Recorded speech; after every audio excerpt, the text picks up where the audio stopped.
कक्षा 8 विषय हिंदी इकाई 4 कर्मयोगी लाल बहादुर शास्त्री। लेखक शंकर दयाल शर्मा। कैसे हैं बाल दोस्तों, घर पर अच्छे से अभ्यास चल रहा है ना? चलिए आज हम इकाई 4 कर्मयोगी लाल बहादुर शास्त्री के बारे में पढ़ेंगे।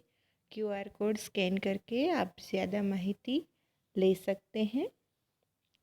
कर्मयोगी लाल बहादुर शास्त्री, इसमें लाल बहादुर शास्त्री जो है वो हमारे प्रिय नेताजी का नाम है, जो कि एक समय हमारे भारत देश के प्रधानमंत्री रह चुके हैं। और कर्मयोगी उनको विशेषण दिया गया है। ये विशेषण क्यों दिया गया है, ये आइए हम आज की इकाई में पढ़ते हैं। इससे पहले हम लेखक परिचय शंकर दयाल शर्मा जी का परिचय लेते हैं। भारत के 9वें राष्ट्रपति श्री शंकर दयाल शर्मा का जन्म भोपाल मध्य प्रदेश में हुआ था। देखिए, लाल बहादुर शास्त्री जी हमारे प्रधानमंत्री रह चुके हैं भारत देश के। और इस इकाई के लेखक शंकर दयाल शर्मा जी हमारे 9वें राष्ट्रपति रह चुके हैं। तो राष्ट्रपति पद पर रहकर उन्होंने यह पाठ इकाई लिखी है। भारत के 9वें राष्ट्रपति श्री शंकर दयाल शर्मा का जन्म भोपाल मध्य प्रदेश में हुआ था। आपकी आरंभिक शिक्षा मध्य प्रदेश में हुई। आगे की पढ़ाई आपने क्रमशः आगरा, इलाहाबाद तथा लखनऊ विश्वविद्यालय में की तथा MA LLB की उपाधियां प्राप्त की। बाद में कैम्ब्रिज विश्वविद्यालय से PhD की उपाधि अर्जित की और वहीं पर 1 वर्ष तक प्रवक्ता रहे। तत्पश्चात भारत लौटकर आप राजनीति में सक्रिय हुए। विधायक और सांसद के रूप में आरंभ हुई। आपकी राजनीतिक यात्रा राज्यपाल, उपराष्ट्रपति और राष्ट्रपति के सर्वोच्च पद पर जाकर समाप्त हुई। हिंदी और अंग्रेजी दोनों भाषाओं में आपने अनेक पुस्तकें लिखी, जिनमें से कुछ इस प्रकार है: देशमणि, हमारे पथ प्रदर्शक, प्रतिष्ठित भारतीय तथा हमारे चिंतन की मूलधारा। कर्मयोगी लाल बहादुर शास्त्री रेखाचित्र में लेखक शास्त्री जी के व्यक्तित्व का विश्लेषण करते हुए यह निष्कर्ष प्रस्तुत करते हैं कि अपनी कर्मठता के गुण के कारण लाल बहादुर शास्त्री एक अति सामान्य परिवार से उठकर देश के प्रधानमंत्री पद तक पहुँचे। वे कर्म को ही ईश्वर मानते थे। कर्म के प्रति अटल आस्था एवं संपूर्ण समर्पण उनके जीवन विकास का मूलाधार था। इस इकाई में समाविष्ट मूल्य समर्पण भावना, कर्तव्य निष्ठा, कर्मठता तथा सेवा। तो आइए आज हम इकाई शुरू करते हैं।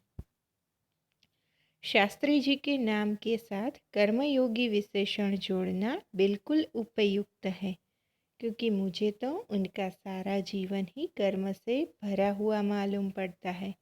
शास्त्री जी सामान्य परिवार से ऊपर उठकर देश के प्रधानमंत्री के जिस महत्वपूर्ण पद तक पहुँचे, उसका रहस्य उनके कर्मयोगी होने में ही छिपा हुआ है।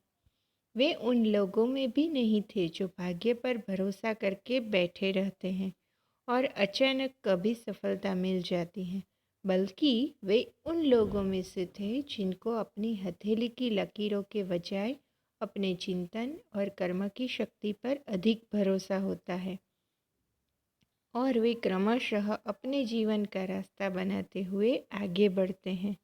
शास्त्री जी के लिए कर्म ही ईश्वर था और इसके प्रति बिना किसी फल की आशा किए संपूर्ण भाव से समर्पित रहते थे। यहाँ तक कि जब भी उन्हें फल की प्राप्ति के अवसर मिले, तब भी उन्होंने उस ओर हमेशा उपेक्षित दृष्टि ही रखी। उनका जीवन दर्शन गीता के निष्काम कर्मयोगी का प्रतिरूप था। इसीलिए मैं समझता हूँ कि उन्हें केवल कर्मयोगी के बजाय निष्काम कर्मयोगी कहना कहीं अधिक उपयुक्त होगा। तो देखा बच्चों, कैसे एक सामान्य परिवार में जन्मे हुए शास्त्री जी श्री लाल बहादुर शास्त्री अपने कर्मों के कारण ऊपर उठकर देश के प्रधानमंत्री पद तक पहुँचे। और कर्मयोगी उन्हें इसीलिए कहा गया क्योंकि वो भाग्य पर भरोसा, प्रारब्ध पर भरोसा करके नहीं बैठते थे। वो अपने कर्म में ही विश्वास रखते थे कि कर्म किए जाओ और फल की आशा मत रखो, गीता के उपदेश के मुताबिक। और जब भी उन्हें अपने कर्मों के कारण अच्छे फल मिले तो उन्होंने वो फायदे या वो फल वो भी जाने दिए और आगे ही आगे अपने अच्छे अच्छे कर्म अपने करते गए, लोक सेवा के कर्म करते गए। जब भी उन्हें फल प्राप्त करने के अवसर मिले तब भी उन्होंने अपना फ़ायदा या फल जाने दिया। इसलिए उन्हें सिर्फ कर्मयोगी नहीं परंतु निष्काम कर्मयोगी कहना ज़्यादा उचित होगा, अधिक उपयुक्त होगा, ऐसा लेखक कहते हैं। अपने उद्देश्य के प्रति दृढ़ आस्था, उस उद्देश्य को प्राप्त करने के लिए कर्म का भाव तथा उस कर्म के प्रति संपूर्ण समर्पण, ये तीन बातें मुझे उनके संपूर्ण चरित्र तथा जीवन दर्शन में दिखाई पड़ती हैं। अपने एक भाषण में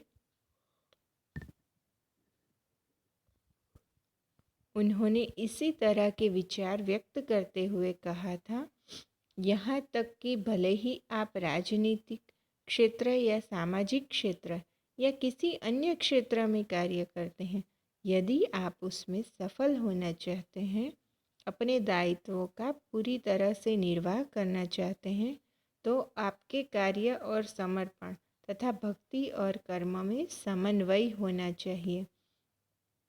यानी कि आप जो कार्य करते हैं वो संपूर्ण समर्पण के साथ करना चाहिए।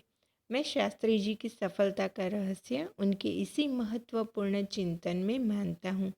साथ ही यह भी मानता हूँ कि किसी भी व्यक्ति, समाज और देश के विकास का रहस्य इसी भक्ति और कर्म के सिद्धांत में निहित है।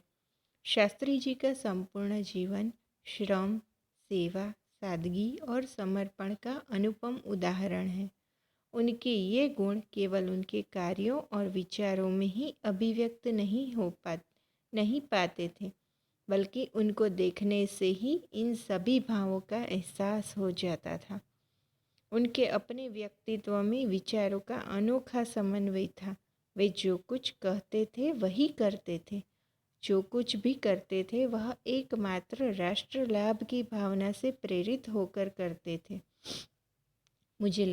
मुझे लगता है कि यह उनके चरित्र की एक बहुत बड़ी विशेषता थी, जिसके कारण देशवासी उन पर इतना अधिक विश्वास करते थे और उन्हें चाहते भी थे।